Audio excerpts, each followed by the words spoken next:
Tu es le véritable, le tout-puissant, le créateur du ciel et de la terre. Dans le nom puissant de notre Seigneur Jésus-Christ, on a ainsi prié. Amen. Amen. Amen. Amen.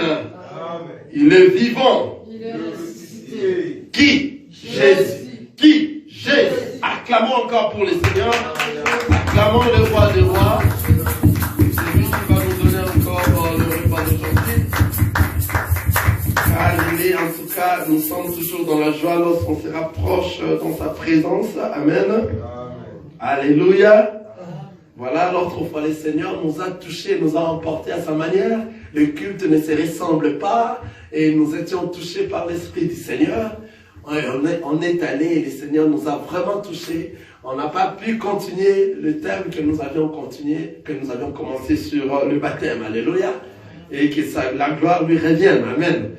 Aujourd'hui, nous allons encore continuer sur ces thèmes de baptême. Amen. Alors, il y avait quelques questions que c'est par là que je vais commencer, car les gens nous appellent aussi pendant que nous sommes en train de prêcher. C'est ça l'évangile de Christ. On nous pose au même moment des questions par rapport au baptême. Amen. Voilà, il y a une question que vous a posée. Si vous avez déjà reçu, est-ce possible que vous pourriez recevoir le Saint-Esprit avant que vous puissiez être baptisé? Amen. Donc, c'est-à-dire devenir d'abord un enfant de Dieu avant que vous puissiez être baptisé. Vous avez déjà l'Esprit du Seigneur qui est à vous. Mais pourquoi avoir faire le baptême? C'est ça la question. Si la personne a déjà l'Esprit Saint en lui, pourquoi encore aller dans les eaux de baptême? Car l'Esprit Saint suffit. Voilà la question. Amen. Nous avions dit que le baptême, c'est une doctrine que le Seigneur Dieu lui-même a laissée, afin que nous puissions suivre cela, car lui est passé par là. Alléluia. Comme il est passé par là, nous aussi nous devons passer par là. Autant mieux que le Saint-Esprit est déjà sur toi, tu dois faire un signe. Alléluia. Pour prouver dans le monde que toi tu n'appartiens plus au monde, tu es devenu une nouvelle créature. Alléluia. Que cette fois-là, tu dois marcher réellement, publiquement. Comme nous avions dit, le baptême, c'est un signe extérieur qui témoigne que cette personne n'est plus dans le monde, il n'appartient plus dans le monde, il est mort en Jésus-Christ et ressuscité avec lui. Il va vivre une vie de sanctification. Amen. Amen. Voilà, pour cette question, nous allons passer dans le livre des Actes des Apôtres, le verset 10. Nous allons voir Corneille. Alléluia. Actes des Apôtres, chapitre 10. Nous allons lire dans les deux premiers versets, et après nous allons encore lire les 44e versets.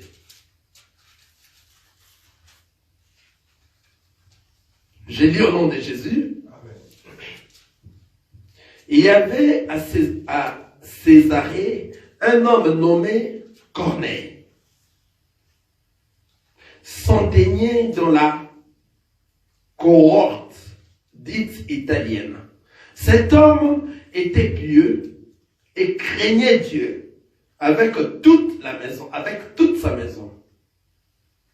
Il faisait beaucoup de monde au peuple et priait Dieu continuellement. Alléluia. Amen. Vous voyez cette personne, il craignait déjà Dieu et il priait Dieu continuellement et donnait les aumônes aux pauvres. Et lui et toute sa famille craignaient Dieu, marchaient à la crainte de la parole de Dieu.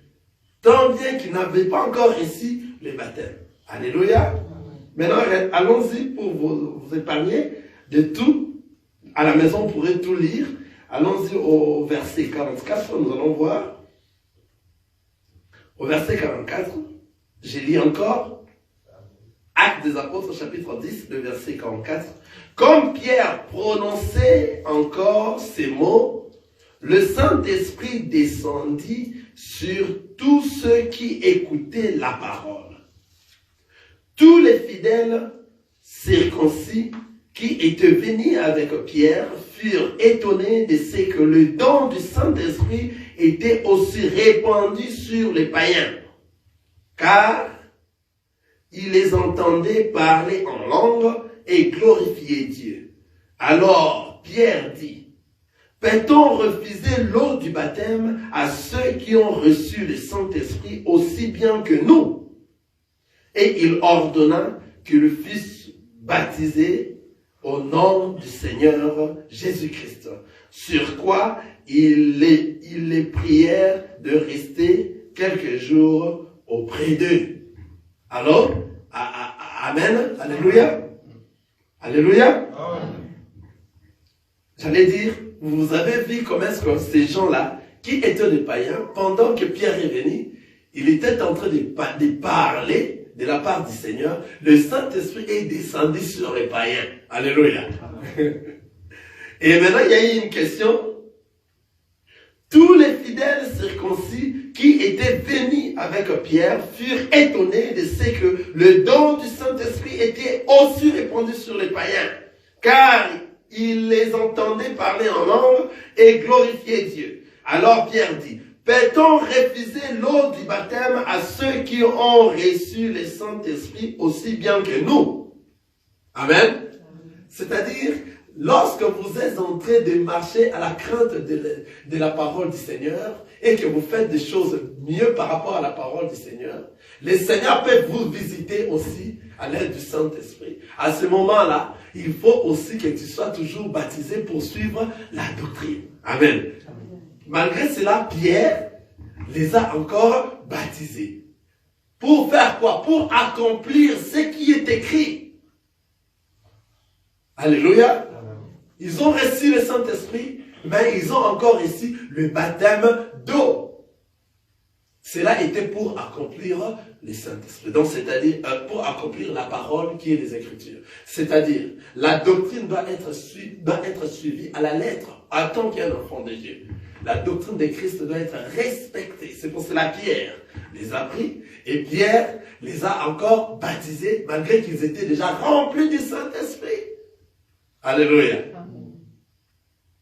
C'est-à-dire, il y a de ceux-là qui sont des enfants de Dieu, qui marchent à la crainte de la parole de Dieu et que le Seigneur les a déjà visités et ils font des choses par rapport à la parole de Dieu. Ceux-là, le Saint-Esprit les a déjà visités et ils sont devenus des enfants de Dieu. Ils sont baptisés spirituellement par le Saint-Esprit. Ils doivent aussi passer dans les eaux des baptêmes. C'est là pour accomplir la doctrine de notre Seigneur Jésus-Christ. Amen. Donc, c'est-à-dire ici, l'Acte des Apôtres, chapitre 10, le verset 44, nous a répondu sur cette question. Amen. Pour la personne qui nous a posé cette question. Il y a encore une autre question qu'on nous a posée. On nous a dit que pendant que Jésus recevait le baptême auprès des gens, il y a eu une voix qui est venue du ciel, parce que le ciel s'est ouvert, et il y a eu une voix qui est sortie du ciel. Celui-ci, c'est mon fils bien-aimé, à qui je mets toute mon affection. Et il y a eu le Saint-Esprit qui est descendu sous forme d'une colombe. Est-ce tout le monde qui était dans cet endroit avait vu cette action qui s'est passée? Est-ce que tout le monde avait écouté cette voix et tout le monde avait vu le Saint-Esprit descendre sur notre Seigneur Jésus-Christ sous forme de la colombe? Est-ce que tout le monde qui était là avait vu cela? Parce que lui m'a dit que là où on l'a prêché, on l'a dit pendant cet événement, c'est tout le monde qui voyait ce qui s'est passé et tout le monde a entendu la voix. Alléluia. Que le Saint-Esprit, que le Seigneur est en train de parler, que celui-ci, alléluia. Nous allons aller encore dans les Écritures pour répondre à la question. Amen. Avant d'entamer et de continuer sur le baptême, la partie qui est restée. Nous allons aller dans Jean, chapitre 1.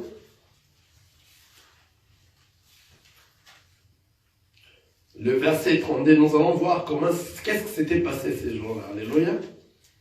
Jean, chapitre 1, le verset 32. Nous commençons au verset 32. Jean rendit ses témoignages. Je vis l'Esprit descendre du ciel comme une colombe et s'arrêter sur lui. Je ne les connaissais pas, mais c'est lui qui m'a envoyé baptiser d'eau. Celui-là m'a dit, celui sur qui tu verras l'Esprit descendre et s'arrêter, c'est celui qui baptise du Saint-Esprit. Et j'ai vu et j'ai rendu témoignage qu'il est le Fils de Dieu. Nous tous, nous avions suivi, n'est-ce pas? J'ai lu dans Jean, dans le livre de Jean, chapitre 1, le verset 32. Je peux monter un peu dans 31 pour éclaircir. Je ne les connaissais pas, mais c'est enfin qu'il fut manifesté à Israël que je suis venu baptiser d'eau. Jean rendit ce témoignage. Je vis l'Esprit descendre du ciel comme une colombe et s'arrêter sur lui. Je ne les connaissais pas, mais celui qui m'a envoyé baptiser d'eau, celui-là, m'a dit, celui sur qui tu verras l'Esprit descendre et s'arrêter, c'est celui qui baptise du Saint-Esprit. Et j'ai vu et j'ai rendu témoignage qu'il est le Fils de Dieu. Amen.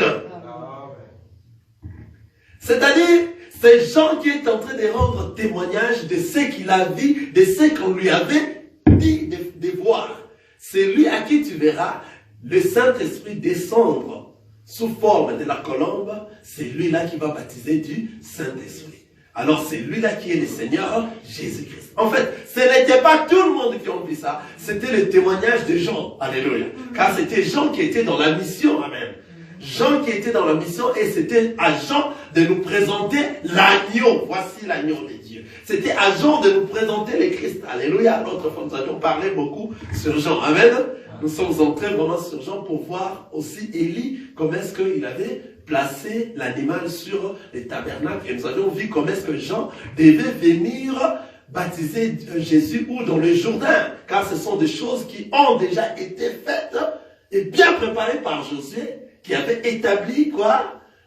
Qui avait établi l'autel au milieu du Jourdain, afin qu'un jour Jean vienne faire quoi? Sacrifier un animal. Car Jean, lorsque Jésus était en train de venir, les gens voyaient Jésus venir, mais Jean est en train de nous dire, voici l'agneau de Dieu. Alléluia. Donc Jean devait sacrifier un animal. Alléluia. Car Jean c'était un sacrificateur. Alléluia. Qui devait sacrifier un animal ou dans le Jourdain, où Josué avait posé un autel. Quelqu'un a compris? Enfin qu'il ait un sacrifice qui est le Seigneur Jésus-Christ. Donc c'est-à-dire les Jourdains, c'était la mort de notre Seigneur Jésus-Christ. Qui était en train de tuer Jésus? C'était Dieu lui-même qui est le Père. Ici, Dieu est en train de se faire remarquer par Jean qui se tient en train de tuer Jésus. Alléluia. Comme étant un sacrificateur qui est en train de tuer Jésus. Alléluia. Car ce sont des choses qui vont se... Pendant que ça s'est passé, c'était des choses qui devaient venir sur la croix. Comment est-ce que Jésus devait mourir sur la croix? Car le Jourdain, c'était la croix. C'était là où on avait placé l'autel, afin que l'agneau soit sacrifié. Quel est l'agneau qui devait être sacrifié? C'est le Seigneur Jésus-Christ. Quelqu'un a compris? C'est-à-dire celui qui était en train de voir le ciel ouvert et le Saint-Esprit descendre sous forme de la colombe. Ce n'était pas tout le monde.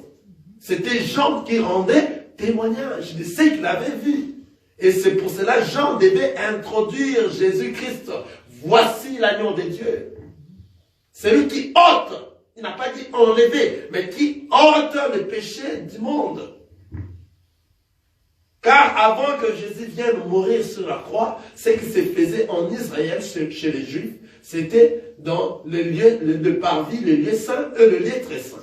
Si vous péchez, vous amenez un animal et le souverain sacrificateur, ils vont prendre votre animal et ils vont l'étaler et le couper, faire sortir le sang et prendre le sang, l'étaler sur le parvis et donner un sacrifice auprès du Seigneur et ramener le sang à l'intérieur dans le lieu très saint, afin que vos péchés soient pardonnés. Mais l'animal qui devait être mis dans les tabernacles, dans les parvis par les souverains sacrificateurs, lui-même est venu maintenant, afin que nous puissions avoir la vie, et la vie que nous devons avoir, que ce soit une vie en abondance et une vie éternelle. C'est le Seigneur Jésus-Christ qui était l'animal. Car avant, le Seigneur avait dit, tous les sacrifices qui s'étaient en train d'être donnés dans l'ancienne alliance, le Seigneur Dieu n'était pas content de ça. Il n'avait pas agréé tous ces sacrifices. C'est pour cela qu'il fallait que lui-même vienne, afin qu'il puisse se sacrifier pour que le sacrifice soit agréé. C'est pour cela que le Seigneur Jésus-Christ est venu. Afin qu'il puisse venir mourir sur la croix et que nous puissions avoir la vie éternelle. Alors à quiconque va le recevoir et va croire à son nom, c'est lui-là qui est devenu un enfant de Dieu et il vivra éternellement. Alléluia. Amen. Donc c'est-à-dire tout ce qui s'est passé ici, ce sont des choses, je suis en train d'aller, parce que ce n'est pas réellement le sujet de notre rencontre aujourd'hui. Notre sujet, nous allons continuer sur le baptême. Amen. Alors je suis en train de toucher, palper, mais un jour nous allons revenir pour démontrer toutes ces choses, comment le Christ réellement est allé sur la croix, comment il est l'agneau, comment, alléluia. Donc c'est-à-dire, le Seigneur Jésus-Christ lui-même, il s'est donné comme un agneau, un sacrifice, car dans l'ancienne alliance, on amenait des agneaux, et puis ces agneaux devaient être sans tache, sans défaut. Alléluia. Vous avez vu tous lorsqu'on avait arrêté le Seigneur Jésus, parce qu'il n'avait pas de faute. Il n'a rien fait, il n'avait rien commis. Donc c'est un animal sans tache, sans défaut, qui doit être sacrifié. C'est pour cela que le Christ est venu mourir pour nous, afin que nous puissions avoir la vie éternelle. Donc, c'est-à-dire, pour répondre à la question de notre ami, c'est-à-dire le ciel était ouvert et le Saint-Esprit est descendu sous forme de la colombe. C'était Jean qui était en train de rendre témoignage de ce qu'il avait vu. Car on l'avait déjà dit, vous verrez, lorsque vous verrez le ciel s'ouvrir et le Saint-Esprit descendre sous forme de la colombe, la personne là, c'est lui qui viendra baptiser au nom du Saint-Esprit. Donc ce n'est pas tout le monde qui ont attendu cela comme tous les autres pasteurs prêchent sur ça. Amen. C'était un témoignage des gens qui avaient vu tout ça. Alléluia. Amen. Nous continuons ici dans Romains chapitre 6, le verset 3 jusqu'à 14. Je vais lire au nom de Jésus sur les baptêmes. Nous continuons. Romains chapitre 6, le verset 3 jusqu'au verset 14. Ignorez-vous que nous tous qui avons été baptisés en Jésus-Christ, c'est en sa mort que nous avons été baptisés. Nous avons donc été ensevelis avec lui par le baptême en sa mort, afin que, comme Christ est ressuscité des morts par la gloire du Père, de même, nous aussi, nous marchons en nouveauté des vies. En effet, si nous sommes devenus une même plante avec lui, par la conformité à sa mort, nous le serons aussi par la conformité à sa résurrection. Sachant que notre vieil homme a été crucifié avec lui, afin que le corps du péché fût détruit, pour que nous ne soyons plus esclaves du péché. Car celui qui est mort est libre du péché. Or, si nous sommes morts avec Christ, nous croyons que nous vivrons aussi avec lui. Sachant que Christ, ressuscité des morts, ne meurt plus. La mort n'a plus de pouvoir sur lui.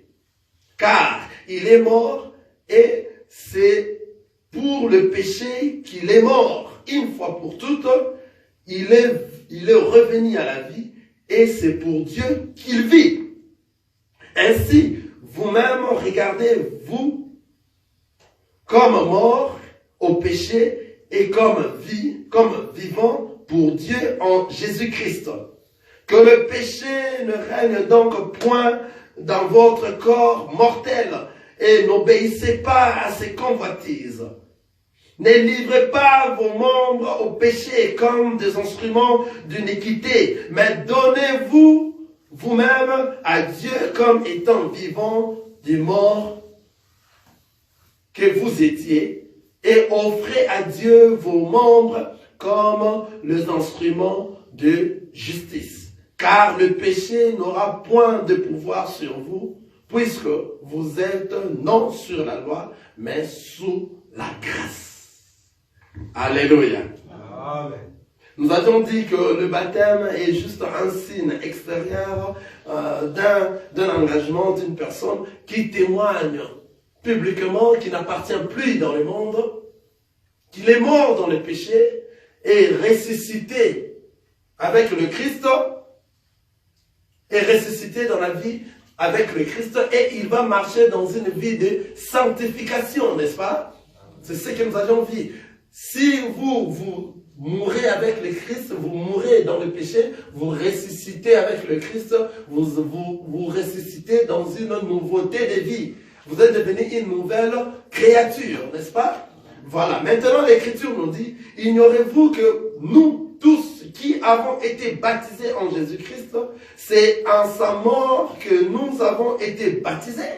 C'est-à-dire le baptême que nous sommes en train d'avoir, c'est dans la mort de notre Seigneur Jésus-Christ que nous sommes morts dans notre corps et nous sommes ressuscités à une nouveauté de vie. Alléluia.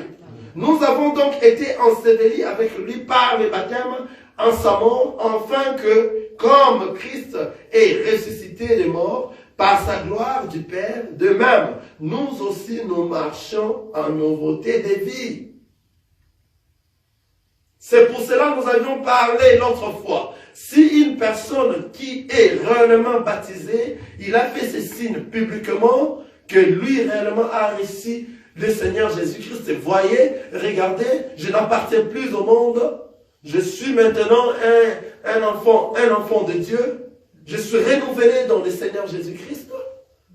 Mais comment il continue à faire les œuvres du monde? Et nous avions expliqué ici qu'il y avait 4 choses pour que votre baptême soit vrai. Amen. Amen. Il y avait 4 choses pour que votre baptême soit vrai. Amen. La première des choses, nous avions parlé sur la maturité. Amen. Amen. C'est-à-dire la personne qui doit être baptisée doit être mature. Dans la maturité, nous avions parlé de 2 choses. C'est-à-dire, on ne peut pas baptiser un bébé car il n'est pas mature, il n'est pas conscient de ce qui se passe. Il doit grandir et devenir un homme afin qu'il puisse être conscient de ce qu'il est en train de faire, afin qu'il soit baptisé. Maintenant, on a aussi dit, tu peux être grand, tu n'es pas un bébé, mais après avoir reçu le baptême, tu marches au modèle du monde. À ce moment, toi, tu n'es pas toujours mature. Donc, tu es toujours inconscient comme un bébé, malgré que toi, tu as reçu les baptêmes. Car lorsque nous recevons les baptêmes, la parole nous dit, nous avons donc été ensevelis. Ici, je suis dans Romains 6, le verset 4. Nous avons donc été ensevelis avec lui par les baptêmes en sa mort, afin que comme Christ est ressuscité des morts par la gloire du Père, de même, nous aussi, nous marchons en nouveauté de vie. Donc, c'est-à-dire la personne qui est morte dans le péché, dans le baptême, il est mort dans le péché, et puis ressuscité, il doit nécessairement être ressuscité dans la nouveauté de vie. Il faut qu'il puisse vivre une vie de sanctification. Nous avions dit la maturité. Si cette personne-là est baptisée, alléluia, il a reçu le baptême, mais continue à vivre à la manière du monde, cette personne-là n'est pas baptisée. Quelqu'un est en train de voir ça.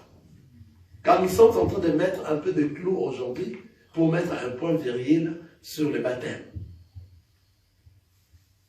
Donc, c'est-à-dire, la personne qui est baptisée, normalement, par rapport à la parole de Dieu, c'est une personne qui a changé, qui est mort, que son corps est mort, et il est maintenant ressuscité, il est renouvelé, il est né de nouveau. Alors, comme il est né de nouveau, il va marcher convenablement par rapport à la parole de Dieu. Il ne sera pas une personne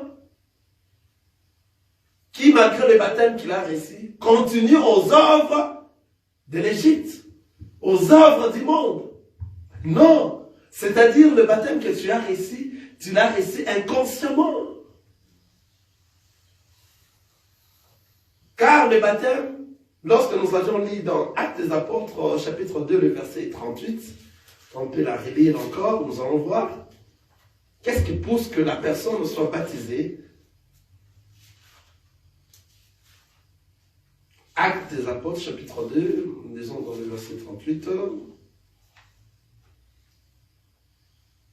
Chapitre 2, le verset 38. Je lis, Pierre leur dit, répondez-vous et que chacun de vous soit baptisé au nom de Jésus-Christ pour le pardon de vos péchés et vous recevrez le don du Saint-Esprit.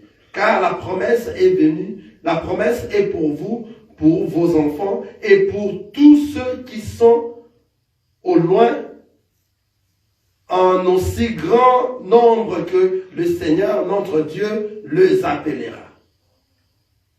Je remonte un peu dans 37. Après avoir entendu ces discours, ils eurent le cœur vivement touché. Voilà, c'est ce que je cherchais.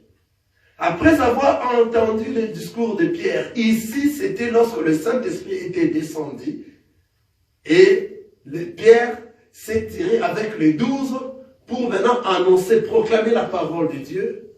Ils étaient en train de proclamer la parole de Dieu. À l'instant même, il y avait eu 3000 convertis. Vous comprenez? Maintenant, les gens, après avoir entendu la parole, nous dit à 37, après avoir entendu ces discours, ils eurent le cœur vivement touché. Et ils dirent à Pierre et aux autres apôtres, hommes, frères, que ferons-nous? C'est-à-dire, c'était la parole de Dieu qui les a transformés et les a touchés dans leur cœur. Avant qu'ils reçoivent l'eau du baptême. C'est ainsi que Pierre leur dit, répondez-vous et que chacun de vous soit baptisé au nom de Jésus-Christ. Quelqu'un a dit ça? C'est-à-dire, toi qui reçois déjà la parole, qui va transformer ton cœur, cette parole-là a changé des choses à l'intérieur de toi. Et c'est à ce moment que tu es devenu conscient pour venir se faire baptiser. Et maintenant, après le baptême, parce que la parole t'a touché, a changé quelque chose dans toi, tu ne vas plus vivre ou bien marcher à la même manière que tu vivais avant. C'est là où nous sommes. Parce qu'aujourd'hui, si nous disons la liste de ceux qui sont baptisés, nous sommes des milliards de personnes qui sont baptisées. Est-ce qu'ils vivent conformément à la parole de Dieu? Mais ils ont été baptisés dans l'eau qui coule aussi. Est-ce que ces gens-là vivent réellement la parole de Dieu? Vous voyez réellement que cette personne qui dit « Je suis un enfant de Dieu », tu as été baptisé? Oui, j'ai été baptisé. Ou dans l'eau qui coule. Réellement, je suis baptisé et j'ai le baptême au nom de Jésus-Christ. Mais qu'est-ce qui fait que toi, tu continues à vivre à la manière du monde? Il y en a beaucoup, n'est-ce pas? Mais qui continuent à vivre à la manière du monde. Alors, tous ces gens-là qui continuent à vivre à la manière du monde, nous disons que ce sont des gens immatures. Donc, ils n'ont pas été matures. Ils doivent revenir dans leur baptême. Car ils doivent réellement un jour être touchés par la parole. Et après avoir que la parole leur touche, c'est à ce moment qu'ils vont prendre une décision consciemment que moi, maintenant, je vais être réellement passé, je vais passer aux eaux du baptême.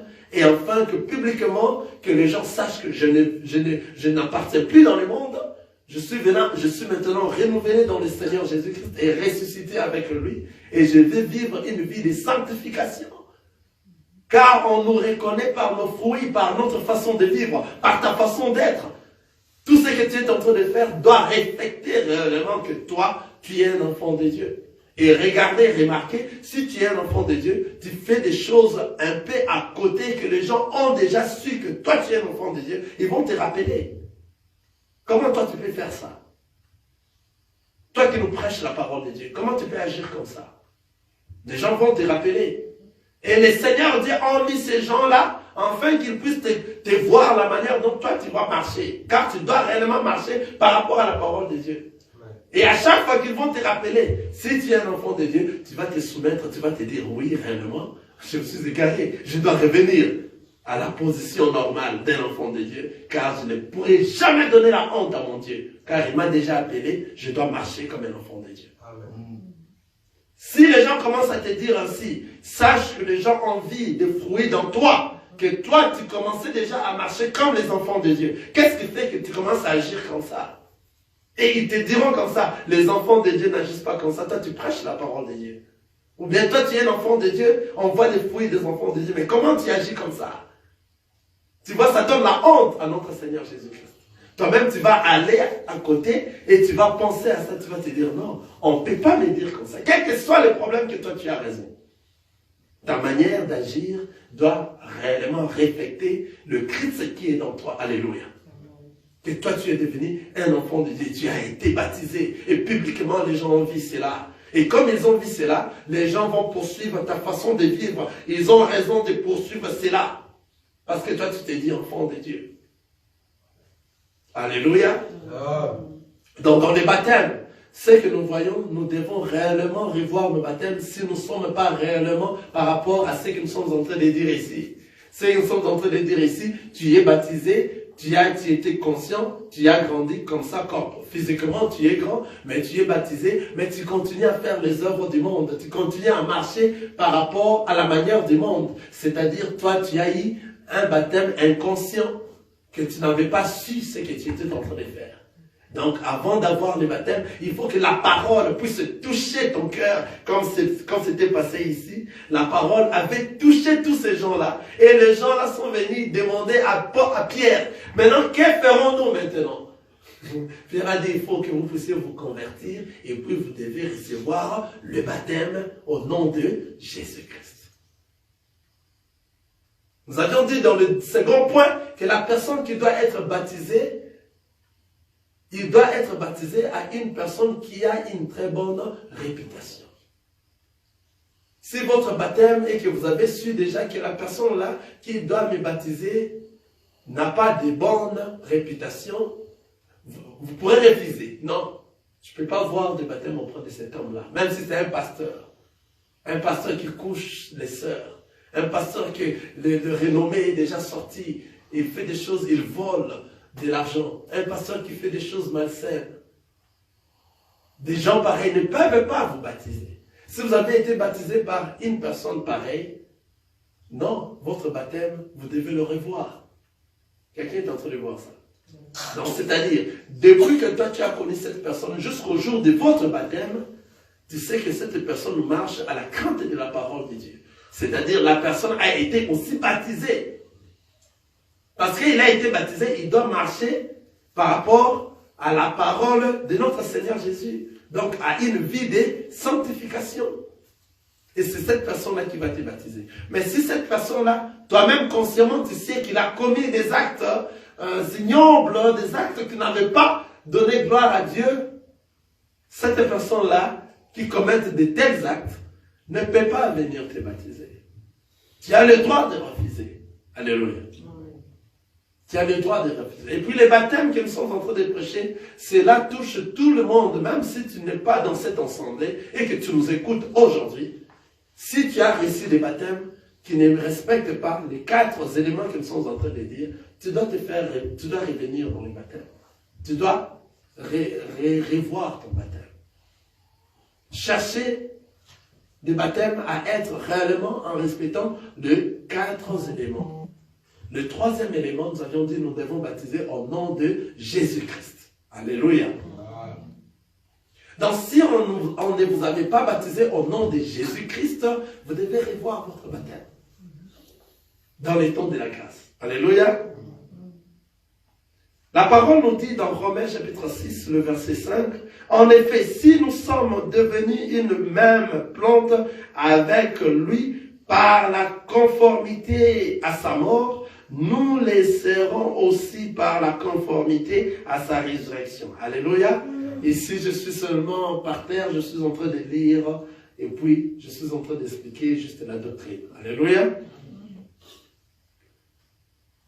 Donc, nous devenons le même plante avec le Christ, comme nous sommes devenus le même plante avec le Christ dans sa mort, et nous serons aussi ressuscités avec lui.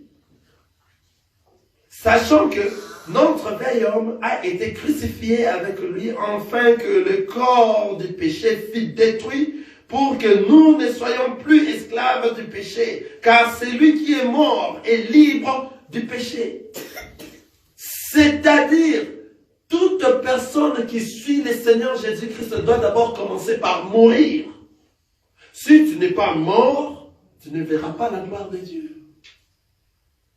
La mort que le Seigneur est en train de parler ici, c'est la mort corporelle, la mort du péché. Donc mourir dans les péchés. C'est-à-dire, le corps doit mourir dans le péché. Et c'est à ce moment que toi, tu vas renaître dans une nouvelle vie. Tu es devenu une nouvelle créature. Tu renais de nouveau. Alléluia. Nous avons vu comment ça doit être dans Jean chapitre 3. Jean chapitre 3.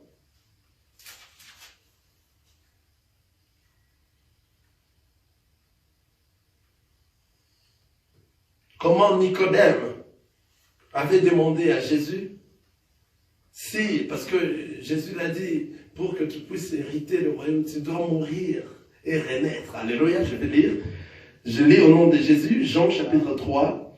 Mais il y eut un homme d'entre les pharisiens nommé Nicodème, un chef des Juifs, qui vint, lui, auprès de Jésus, des nuits, et lui dit, Rabbi, nous savons que tu es un docteur venu de Dieu, car personne ne peut faire ces miracles que tu fais si Dieu n'est avec lui. Jésus lui répondit, en vérité, je te l'ai dit, si un homme n'est né de nouveau, il ne peut voir le royaume de Dieu. Nicodème lui dit, comment un homme peut-il naître quand il est vieux? Peut-il rentrer dans les seins de sa mère et naître? Jésus répondit, en vérité, je te l'ai dit, si un homme n'est né d'eau et d'esprit, il ne peut entrer dans le royaume de Dieu.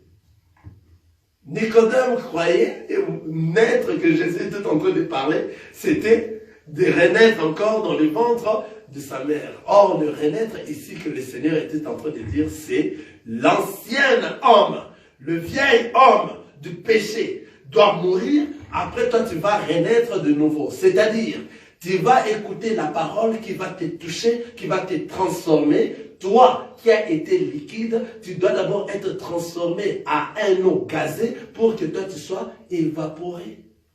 Quelqu'un a compris ça? Si toi tu n'es pas encore transformé, c'est là où nous sommes en train de dire les choses ici. Tu peux avoir les baptêmes, les gens vont remarquer dans toi les choses du monde qui ne cessent pas. Comment toi tu as reçu le baptême et tu continues aux choses du monde. C'est là où nous sommes. Alléluia, aujourd'hui. C'est là où nous sommes. Parce que la parole que toi tu dois recevoir, c'est le corps de notre Seigneur Jésus-Christ que nous mangeons et nous buvons de son sang, qui va changer à l'intérieur de toi par ses vitamines, et tu dois changer. Tu ne seras plus ce que tu étais avant. Tu vas devenir une nouvelle créature en Jésus-Christ. Si réellement toi tu as goûté à cette parole. Maintenant, ceux qui doivent goûter à cette parole ne sont que ceux qui sont venus de lui à l'éternité. Ce n'est pas tout le monde. Alléluia. Ceux qui goûteront de cette parole ne seront que ceux qui sont venus de l'éternité. En venant dans le monde les a influencés. Ils sont égarés, mais lorsqu'ils vont écouter la voix du Père, ils vont reconnaître que ceci est la voix du Père. Et puis ils vont revenir. Alléluia. Amen. Et cette fois-là, lorsqu'ils reviennent dans le chemin, ils vont marcher dans un chemin sans cynique, dans la vérité, et pour avoir la vie éternelle. C'est le nom de Jésus. Il est le chemin, la vérité et la vie. En revenant maintenant, tu dois réclamer que tu puisses être baptisé pour montrer, tu seras fier de montrer publiquement aux gens que moi, je suis devenu un enfant de Dieu, je veux marcher à la nouveauté des vies. Ici, il y a beaucoup à parler de l'histoire de Nicodème, comme il est venu la nuit, pourquoi c'était la nuit, pourquoi ceci, cela. Nous allons revenir un jour, toujours dans les enseignements, pour savoir tout cela, ce sont des choses cachées, alléluia. Amen. Je suis dans le verset 6 de Romains 6. Sachant que notre vieil homme était crucifié avec lui, afin que le corps du péché fût détruit, pour que nous ne soyons plus esclaves du péché, car c'est lui qui est mort et libre du péché. Or, si nous sommes morts avec Christ, nous croyons que nous vivons aussi avec lui. Sachant que Christ ressuscité des morts ne meurt plus. La mort n'a plus de pouvoir sur lui. Ici, si quelqu'un a compris cela, va comprendre que une fois que tu deviens un enfant de Dieu, tu ne mourras plus. Alléluia. Parce que le corps mortel du péché est déjà mort. Maintenant, dans la nouveauté de vie, tu es devenu une nouvelle créature en Jésus-Christ. Il n'y a plus de mort dans toi. Tu peux mourir physiquement, mais la Bible nous parle que toi, tu iras dans le lieu de repos, dans le sein d'Abraham, pour attendre le jour de l'enlèvement. Et après ce jour-là, toi, tu seras enlevé, tu vas aller au ciel. Donc, ceux qui sont morts en Christ seront enlevés les premiers. C'est-à-dire, ici, dans ce monde, il y a deux catégories des hommes qui vivent. Il y a des vivants et il y a des morts. Quelqu'un a vu ça? Nous qui vivons sont ceux-là qui ont reçu le Christ comme Seigneur et Sauveur et nous marchons, nous pratiquons sa parole. Alléluia. Nous sommes dans la parole de Dieu, nous vivons ça. C'est-à-dire, nous vivons la parole de notre Seigneur Jésus-Christ. Et nous marchons par rapport à cette parole-là. Car le Seigneur a dit, qui sont mes parents? Qui sont mes frères? Mes frères sont ceux-là qui écoutent cette parole, eux le mettent en pratique. Si vous nous écoutez seulement, vous ne mettez pas en pratique, vous n'êtes pas partisans de cette grande famille des enfants de Dieu. Il faut écouter et le mettre en pratique. Or, ceux qui doivent écouter ne sont que ceux qui sont venus de l'éternité, égarés, influencés par les choses du monde, et ils sont égarés. Et ils vont revenir écouter cette parole. C'est à ce moment qu'ils vont maintenant suivre la voix du Père. Car cette voix, ils les ont déjà écoutée avant la création du monde. Cette voix ne va pas leur échapper. Ils connaissent de cette voix. Ils connaissent que cette voix, c'est la voix de notre Seigneur. Est-ce que vous voyez ça? C'est à ce moment que vous allez revenir. Ce n'est pas tout le monde, ce n'est pas donné à tout le monde. Et vous allez revenir dans le chemin et vous allez marcher pour hériter le royaume des cieux. Or, je suis à 8. Or, si nous sommes morts avec Christ, nous croyons que nous vivons aussi avec lui. Sachant que Christ ressuscité des morts et ne meurt plus. La mort n'a plus de pouvoir sur lui, car il est mort et c'est pour les péchés qu'il est mort. Une fois pour toutes, il est revenu à la vie et c'est pour Dieu qu'il vit. Ainsi vous-même, regardez, vous comme morts au péché et comme vivants pour Dieu en Jésus-Christ. Ici, nous répétons directement et nous voyons que ceux qui sont dans le monde, il y a des vivants et des morts. Si vous êtes un enfant de Dieu, c'est vous qui vivez. Sachez que si vous ne marchez pas par rapport à la parole de Dieu, vous êtes un mort.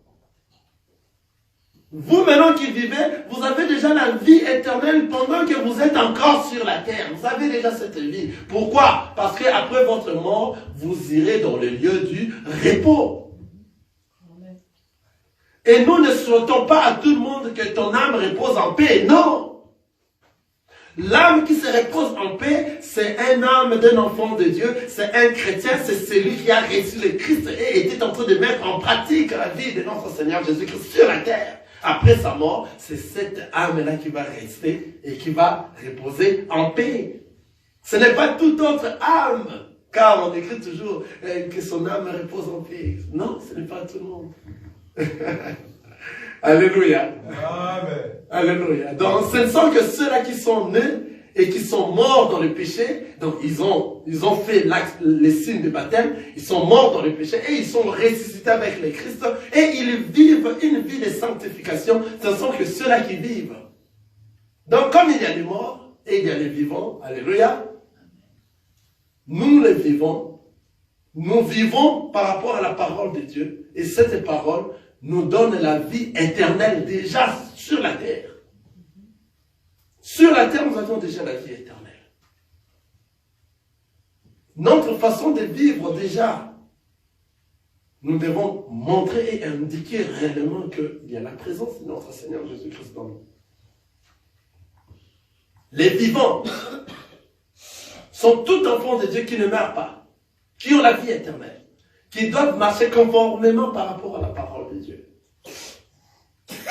Les morts sont ceux-là qui ne comprennent pas encore jusqu'à présent, mais les vivants sont ceux-là qui comprennent.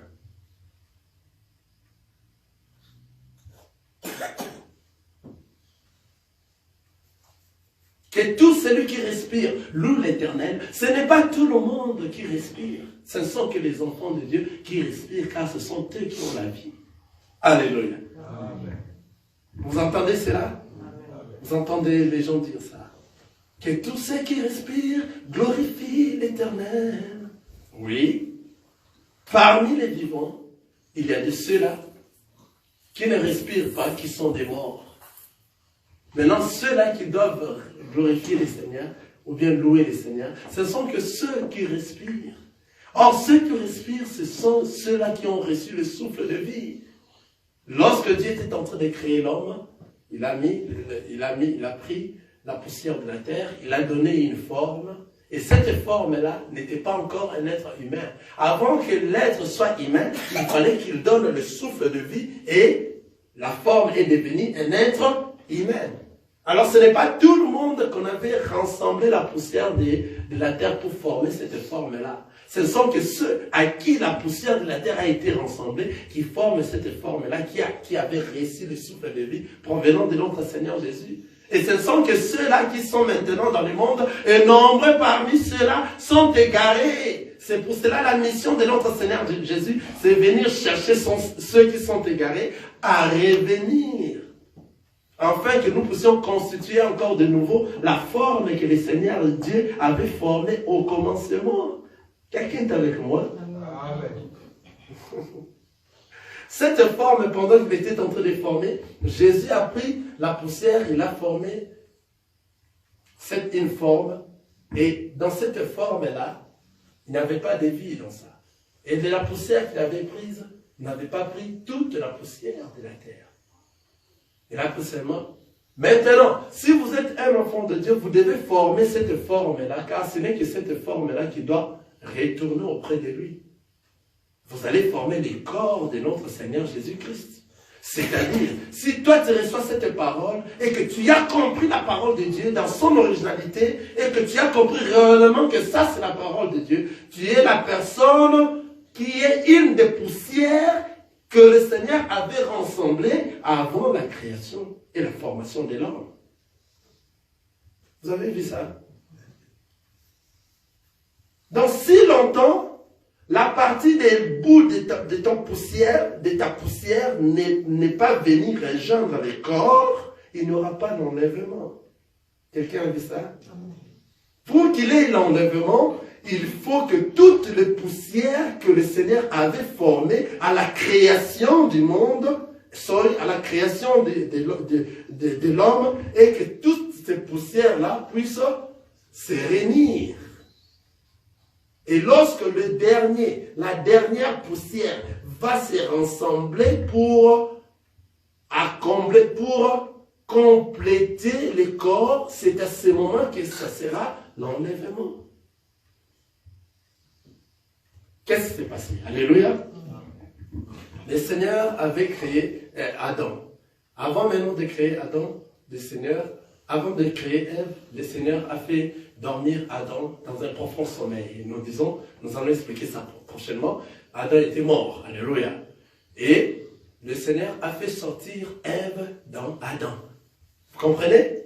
Il a fait sortir la côte et puis il a créé Ève par rapport à Adam, à partir d'Adam. Vous comprenez? Après avoir créé Ève, c'est à ce moment que le Seigneur maintenant prend Ève et les ramène auprès d'Adam. Vous avez vu ce qui s'est passé au commencement déjà? C'est-à-dire, nous sommes Ève et l'Église, n'est-ce pas? C'est le corps d'Adam. Ève qui est l'Église, qui doit être créée, construite, formée, préparée pour aller à la rencontre de l'épouse qui est, de l'époux qui est Adam. Donc, c'est-à-dire, Ève, c'est l'épouse d'Adam. Nous, maintenant, nous sommes l'épouse de notre Seigneur Jésus-Christ. Maintenant, pour que nous partons à la rencontre de notre Seigneur, nous devons être construits. À ce moment que le Christ est fait et comment? Est endormi. Ce moment que nous sommes, le Christ est endormi et Ève est en train d'être construite. À la fin de la construction de Ève, le Seigneur va prendre Ève pour les ramener auprès d'Adam. C'est-à-dire à la fin de la construction du corps. Toute les poussières réunies et ça forme un corps. C'est à la fin de cette construction, c'est à la fin de cette préparation de Ève que maintenant ça va se produire l'enlèvement. Donc l'épouse va aller vers son époux. C'était à la fin de la création de Ève que le Seigneur avait pris Ève pour les ramener auprès d'Adam. C'est la même chose. Nous qui sommes l'épouse de notre Seigneur Jésus-Christ. Le Seigneur à ce moment ici est en train de nous créer. Créer comment? Au travers de sa parole. Et tout ce qui est enfant de Dieu va venir s'attacher au corps qui est en train d'être créé. À la fin de cette création, nous serons en enlèvement voir notre époux qui est dans les airs. Quelqu'un a vu ça? C'est-à-dire, nous maintenant, nous formons, nous sommes en train d'être formés. C'est pour cela, tout enfant de Dieu ne va pas rater ces choses. Personne de ceux qui a été dans la poussière ne peut être égaré. La parole nous dit, même un insensé ne va pas s'échapper à ces choses. Il va revenir. C'est pour cela la parole de Dieu, à la période que nous sommes en train de prêcher ici, c'est une période que nous sommes en train de rassembler. C'est le fanfare de rassemblement. Nous sommes en train de rassembler les parties des corps. Alléluia. Afin que nous formons l'épouse qui va être bientôt allait être présenté par Adam, qui est notre époux. Actuellement, l'époux, c'est notre Seigneur Jésus-Christ. Donc là, nous sommes en train de former les corps. Maintenant, pour que le corps soit réellement formé, il faut que le corps puisse, des parties du corps, vous voyez, pendant qu'on était en train de former Ève, on prenait les parties, le pied, on prend la jambe, on prend toutes les parties pour ensembler, afin que ça puisse former Ève. C'est ce que nous sommes en train de faire. Toutes les parties du corps de l'épouse doivent être rassemblées avant la rencontre de notre Seigneur. Maintenant, ces parties, avant que ça soit rassemblé, il faut que ça soit nourri. Il faut que ça soit touché par une parole qui va leur toucher et va leur transformer pour revenir. Vous comprenez? Donc, les enfants de Dieu reviennent pour répartir de l'endroit où ils étaient avant, car ils étaient déjà à l'éternité. Ils doivent revenir et répartir à l'éternité. Quelqu'un a vu ça? Alléluia. Amen. Alors, si la parole de Dieu ne vous a pas encore touché, vous vous hasardez à vous baptiser, à se faire baptiser. C'est à ce moment qu'après avoir été baptisé, tu continues à faire les choses du monde, car toi, tu n'as pas reçu la parole. La parole ne t'a pas touché. Or, si la parole te touche, tu vas chercher à continuer dans cette parole et à grandir, à être encore beaucoup plus mûr, à être encore beaucoup plus conscient. La conscience, nous avions dit ici, mature. Vous comprenez? Maintenant, pour être encore beaucoup plus mature, vous devez passer aux enseignements. Alléluia. Pour comprendre cette parole. Une fois que vous avez compris cette parole, c'est ainsi que vous allez marcher à la crainte de cette parole. À tout moment, vous allez commencer à vous dire de vous-même, le Seigneur est avec moi. Je ne peux pas faire les choses du monde. Car pourquoi? Parce que toi, tu as la connaissance. Or, pour avoir la connaissance, il faut que toi, tu sois enseigné. Qui doivent vous enseigner? Ce sont les 5 ministères que le Seigneur lui-même avait établis et il choisit ses enfants pour venir parler de ces choses. Ce n'est pas tout le monde qui vient comme ça, tu es devenu ministre de Dieu. Non, le Seigneur choisit ceux qui doivent venir parler de sa part. Il va leur ouvrir les yeux à voir les Écritures. Car dans les Écritures, ce sont des choses cachées. Il a dit, je viendrai publier des choses cachées depuis la création du monde. Vous voyez? Donc, ces Écritures sont des choses cachées que lorsque le Seigneur ne t'a pas encore appelé dans ces histoires ici, tu ne verras rien. En fait, tu vas commencer à prêcher des Écritures et tu vas égarer nombre de gens. Alors, toi qui égares beaucoup de gens, toi tu es un sorcier par rapport à la parole de Dieu. Car ces gens-là n'hériteront pas le royaume des cieux. Mais la parole nous dit, les enfants de Dieu ne s'échapperont pas à ces choses ici. Les enfants de Dieu vont comprendre, lorsque nous sommes en train d'évangéliser de la parole de Dieu, ils comprendront que c'est cet endroit que nous devons aller pour chercher le Christ, afin que nous soyons réellement transformés et que nous recevons notre baptême et qu'après avoir reçu notre baptême, que nous marchons convenablement par rapport à la parole de notre Seigneur Jésus. Une fois que vous marchez en dehors de la parole de notre Seigneur Jésus-Christ, votre baptême, vous devez revoir ça. Vous n'avez pas été baptisé. C'est-à-dire, vous êtes baptisé par plaisir. Que les gens voient que toi aussi tu as été baptisé. Tu as été baptisé. Oui, j'ai été baptisé. Mais suis la vie de celui-là qui est baptisé. Vous allez voir qu'il marche à la manière du monde. C'est une grande prostituée. C'est un homme qui ravit les femmes d'autrui. Mais il a été baptisé. C'est une femme qui ravit les maris d'autrui, mais il a été baptisé. C'est un homme qui vit dans des fétiches, dans des francs-maçons, dans des choses du monde, mais il a été baptisé. Quel baptême avez-vous reçu? Est-ce que vous êtes réellement baptisé? Est-ce que vous êtes réellement un enfant de Dieu? Car si vous êtes réellement baptisé, vous devez marcher convenablement par rapport à la parole de Dieu. Comment vous avez resté baptême, vous restez un voleur. Vous calomniez les autres à tout moment. Mais vous avez resté un baptême. Vous gardez la méchanceté dans votre cœur, la colère. Mais vous êtes baptisé. Vous parlez du mal aux autres. Vous aimez que les autres tombent. Comment vous êtes baptisé? De quel baptême avez-vous reçu? Revoyez vos baptêmes. Revoyez vos baptêmes. Pour revoir votre baptême, ce n'est pas parce que moi je suis en train de vous dire revoyez que vous devez rapidement aller revoir. Non, c'est la parole qui doit d'abord vous toucher et vous sentir réellement que non. À cette extrémité que je suis arrivé, je dois en tout cas montrer, faire preuve d'un enfant de Dieu et vivre la vie d'un enfant de Dieu cette fois-ci. Je change ma vie. Donc, c'est-à-dire, vous pouvez être baptisé, mais si vous continuez dans les choses du monde, vous êtes dans l'erreur. Vous n'avez pas été choisi. Vous n'avez pas été la poussière qui a été choisie pour la formation d'un homme avant la création, dans la création et la formation de l'homme. Cette poussière-là doit revenir à l'endroit qu'on l'avait détaché, afin que la personne soit complète et que l'épouse soit la possibilité de rencontrer son époux bientôt. C'est pour cela que cette parole doit être prêchée jusqu'à arriver à atteindre cette poussière-là qui jusqu'à présent s'est égarée. C'est cette poussière-là que nous appelons extrémité de la terre. C'est cette poussière-là égarée qui est l'extrémité de la terre. Le jour où la poussière va revenir à s'attacher dans le corps, c'est le jour de l'enlèvement et nous irons dans le ciel. Si tu es là présent dans cet endroit et que c'est toi qui es la poussière qui devait compléter le corps, Une fois que tu reçois réellement cette parole dans la vérité, tu les complètes et tu complètes les corps. Nous partons en enlèvement. Nous partons et nous montons pour aller voir notre époux bientôt dans les airs. Notre époux qui est dans les airs.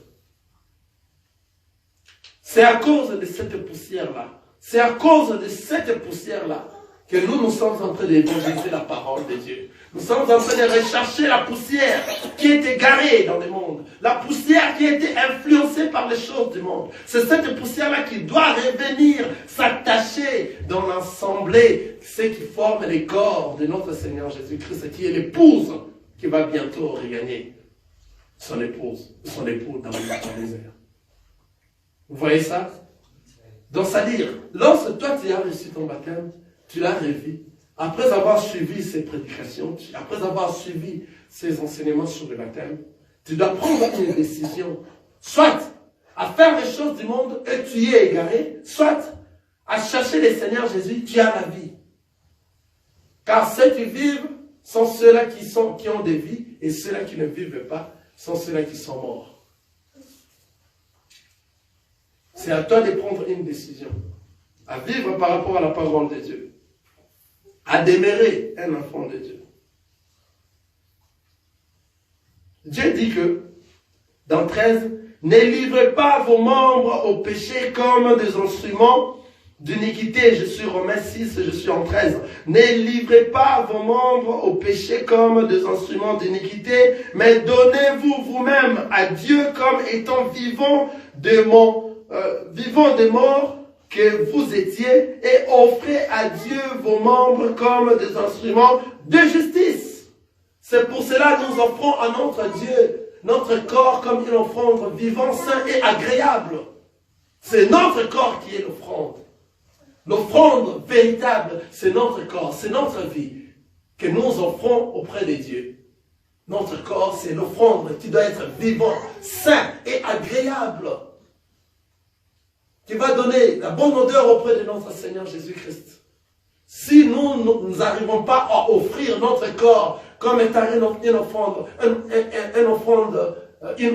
vivante, saine et agréable, c'est rien de tout ce que nous donnons comme les matériels, les $1000, des maisons, des voitures, c'est rien tout cela.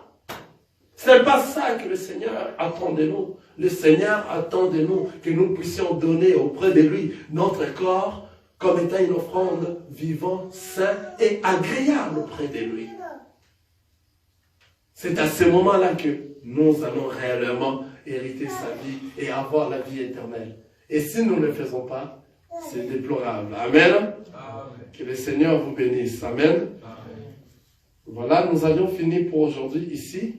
Et le dimanche prochain, nous allons continuer. Nous avions fini, nous avions mis un point viril. Si le Seigneur nous donne encore d'autres révélations par rapport au baptême, nous allons revenir. Car il y a plusieurs sortes de baptême.